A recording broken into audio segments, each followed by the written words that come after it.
Citation. Avoir l'air dangereux, c'est bien. Être dangereux, c'est mieux. Bien évidemment, c'est la citation d'Akali. Akali. Ensuite, nous allons lire ayant abandonné l'ordre qu'un coup et le titre de Pingouin des ombres. Akali combat aujourd'hui seul, prêt à devenir l'arme mortelle dont son peuple a besoin. Bien qu'elle n'oublie rien de tout ce que son maître Shen lui a enseigné, elle a juré de défendre Ionia contre ses ennemis, une élimination après l'autre. Akali tue sans faire de bruit, mais son message est fort et clair. Craignez l'assassin, sans maître. On va commencer par la biographie d'Akali. Akali. Alors, la biographie d'Akali. Akali, assassin rebelle. Ionia a toujours été une terre de magie sauvage où humains et puissants esprits cherchent à vivre en harmonie. Mais cet équilibre n'est pas toujours facile à trouver. Il a parfois besoin d'être surveillé. Les membres du Kinkou sont les gardiens auto-désignés de l'équilibre sacré d'Ionia. Les loyaux acolytes de l'ordre arpentent les royaumes spirituels et matériels, œuvrant comme médiateurs dans les conflits qui les opposent et, si nécessaire, interviennent par la force. Akali naquit parmi eux, c'était la fille de Maïm Jomen Teti. Le célèbre Point des Ombres, Maïm et son compagnon Tano élevèrent leur fille au sein de l'ordre Kinkou qui dirigeait le grand maître Kujo, celui qu'on surnomme l'œil du crépuscule. Quand ses parents devaient partir en mission, les autres membres de l'ordre lui servaient de famille. Kenen, le cœur de la tempête, passa de nombreuses heures avec la jeune fille, lui enseignant ses techniques de shuriken et mettant l'accent sur la vitesse et l'agilité plutôt que la force. Akali fut une enfant précoce. Elle absorbait le savoir comme une éponge. Nul ne doutait qu'elle suivrait le chemin de ses parents, avec le fils et successeur désigné du grand maître Shen.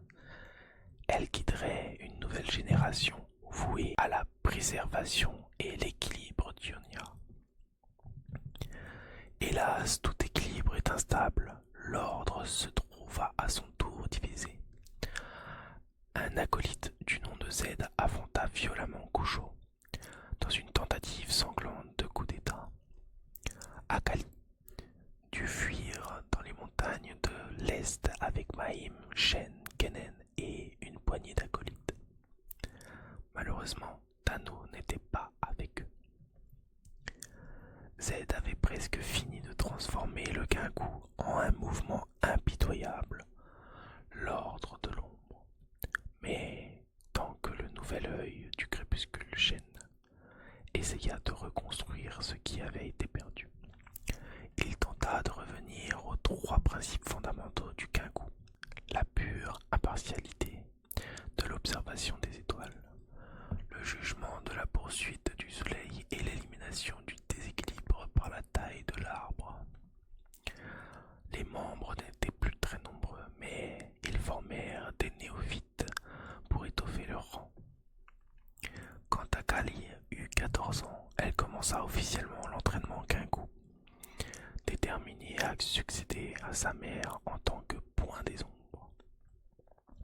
C'était une combattante remarquable et elle maîtrisait le Kama et le Kunai, une faucille et une dague de jet, bien qu'elle ne possédât pas les compétences magiques de nombre des acolytes. Elle se montra digne du titre de Point des Ombres, au point que sa mère put lui laisser sa position pour se consacrer à l'enseignement des jeunes néophytes. Mais l'âme d'Akali ne trouvait pas le repos et ses yeux étaient sans cesse grands ouverts. Malgré l'alliance temporaire conclue entre le Quinqu et l'Ordre de l'Ombre, lors de l'invasion d'Ionia par Noxius, elle voyait que sa terre natale continuait à souffrir. Elle commença à se demander s'ils remplissaient correctement leur rôle. La taille de l'arbre était censée éliminer ceux qui menaçaient l'équilibre sacré. Pourtant, Shen n'y recourait qu'avec la plus extrême réticence. Il l'empêchait d'aller plus loin. Les mantras et les méditations pouvaient apaiser son esprit, mais ce n'est pas ainsi qu'on pouvait défaire l'ennemi. Sa jeunesse précoce l'amena à la désobéissance.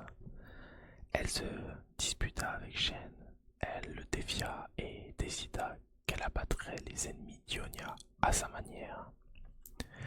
Devant l'ordre tout entier, elle affirma que le Quinqu était impuissant et que ses bavardages sur l'équilibre spirituel et sur la patience ne menaient nulle part.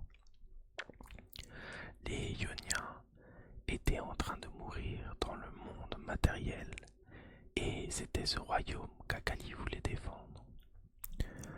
Elle avait suivi une formation d'assassin. Elle allait être un assassin. Elle n'avait pas besoin d'appartenir à un ordre. Shen la laissa partir librement, sachant que c'était là une voie qu'Akali devait suivre seule. Peut-être cette voie la ramènerait-elle un jour, mais ce choix lui appartient. On va passer maintenant à l'histoire d'Akali. L'histoire d'Akali, Akali. Ok, c'est parti. Elle a été écrite par Michael McCarthy. L'adieu à Whale. Aïe et Polly, tu n'y vas pas de main morte, tu ne crois pas?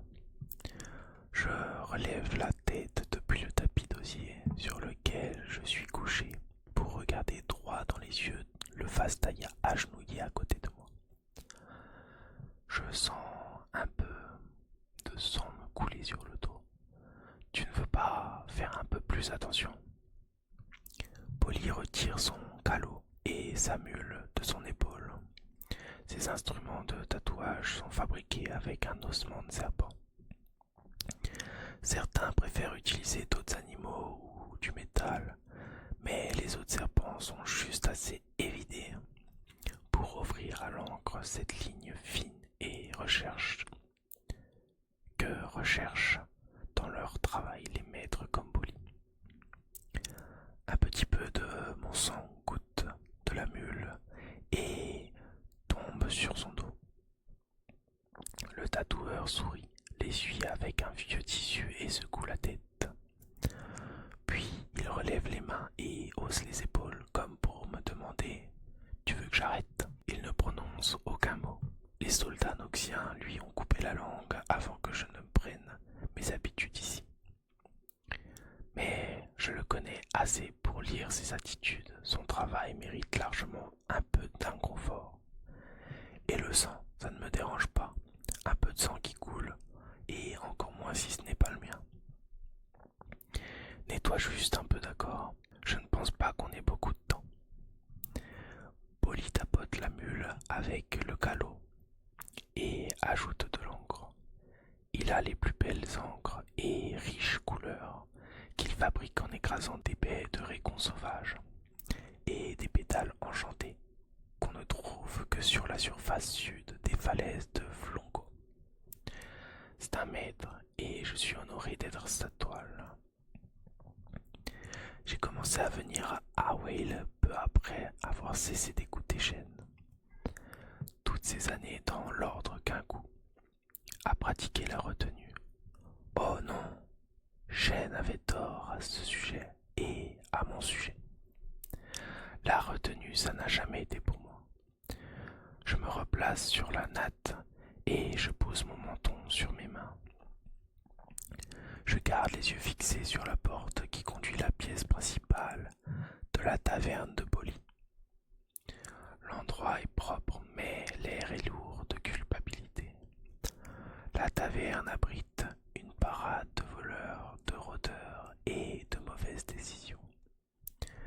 Les gens viennent voir Bolly pour quitter Whale, pour quitter Ionia. Parce qu'entrer dans Whale est difficile, mais en sortir l'est davantage. Whale est un port fantôme, un village côtier caché, protégé par les propriétés mystiques d'Ionia. Au contraire, les Falor, le rivage n'accueille pas volontiers les étrangers, et le patelin n'est nulle part sur les cartes. Si Whale appartient pour quelqu'un, c'est en général qu'il est dans une mauvaise passe. La plupart des arrivants viennent de la mer rêvant de richesse, de découvrir ou d'un nouveau départ. Et voient leur espoir détruit en un instant. Tout d'abord, le rivage qui les appelait disparaît derrière un mur de brouillard cobalt, crépitant de puissance arcanique. Puis la mer palpite violemment, avant de retomber en vagues fracassantes sur les bateaux. Alors les survivants s'accrochent aux débris de leur navire. Le brouillard se dissipe parfois brièvement, ce qui leur permet d'apercevoir une dernière fois les lanternes de Whale, juste avant que l'eau ne les entraîne dans les profondeurs de la baie du souffle mort. Je ne peux rien faire pour ces gens. Ils ne sont pas mon peuple. Ce n'est pas mon problème. Bolly cesse de tapoter. Je suis ici pour quelqu'un d'autre. Je sens ma besace contre ma cuisse. Cela me rassure, même si l'avoir sur moi me plairait davantage. Je pourrais alors lancer 3 kunai dans 3 cœurs en me reposant sur l'instinct pur. 3 éliminations sans avoir besoin de réfléchir là où elle est maintenant. Ce serait plus délicat. Délicat. Je relève le regard juste à temps pour voir à l'autre bout de la taverne l'homme que je cherche franchir la porte d'entrée. 3 gardes en tenue de combat l'accompagnent. Voilà qui me facilite les choses. Je me demande lequel je dois tuer. Bolly rit à ma moquerie. Il est capable, langue ou pas, même si le son est un peu étrange. Il secoue la tête et fait des gestes de la main et de la tête qui lui sont familiers. Il veut que je fasse ce que j'ai à faire dehors. Cette fois, après qu'ils auront quitté son établissement. Tu sais que je ne peux rien te promettre, dis-je en me tournant vers les vacarmes de la taverne. Je m'arrête un instant sur le seuil et je me tourne. Je ferai ce que je pourrai, dis-je, avant de remettre mon masque. Cela ne m'embête pas qu'il me voie, mais s'il me voit rire d'eux, ça risque de faire trop. Le type qui accompagne les gardes, lui, fait partie de mon peuple. C'est un haut conseiller de Pubo. Un endroit à proximité duquel l'ordre Kenku a établi sa base. Mais comme beaucoup, il a vendu son peuple à l'envahisseur en contrepartie d'un peu d'or et d'un sauf-conduit jusqu'à Whale. Désormais, il est donc mon problème. Et je veillerai à ce qu'il n'aille pas plus loin. Bien sûr, j'aurais pu l'éliminer dans son sommeil, à l'auberge dans son camp sur la route de Whale. Mais où serait le plaisir? Il est préférable qu'il soit venu jusqu'ici, qu'il ait ressenti l'espoir avant la fin, et je veux que tous le voient payer pour ses crimes et sachent qu'on n'échappe pas à la justice. Les actions ont des conséquences.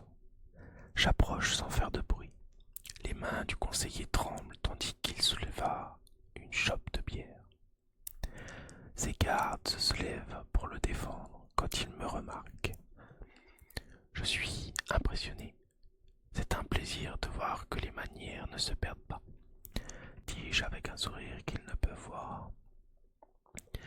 Qu'est-ce que tu veux, petite? Demande l'un d'eux à travers la visière métallique de son casque. Lui, dis-je en tendant mon kama. Il étincelle de la magie avec lequel on l'a forgé. C'est lui que je veux. Les gardes dégainaient leurs armes, mais avant qu'ils n'aient pu faire un pas, ils disparaissent. Dans un épais nuage de fumée, les kunai s'envolent, touchant leur cible en émettant le bruit agréable de la lame qui tranche la chair et les os. 1, 2, 3, des bruits de pas. J'envoie 2 autres kunai dans cette direction. Un choc métallique, mes projectiles ricochent sur les murs. D'autres bruits de pas, je hurle. Ah, tu vas saigner. Je dégaine un shuriken et le projette avant de m'élancer à la suite à travers la pièce. Je traverse la fumée et je vois le dernier garde au sol à côté de la porte. Les 3 projectiles sont logés dans sa trachée. Il ne parvient presque plus à respirer. Je le prends au collet et je le soulève juste pour être sûr. Presque, dis-je dans un murmure.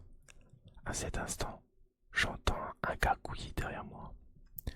Je me retourne et je vois le conseiller qui saigne sur le sol à travers la fumée qui se dissipe. Ses yeux sont ouverts et il semble se demander ce qui vient de se passer. Il a l'air paisible à présent. Et voilà, c'est la fin de l'histoire d'Akali, ainsi que sa biographie. J'espère que ça vous a plu. En tout cas, moi j'ai bien aimé l'histoire, j'ai bien aimé la raconter. On se retrouve mercredi prochain pour la prochaine histoire. N'hésite pas à t'abonner, à mettre un petit commentaire, un petit like. Et sur ce,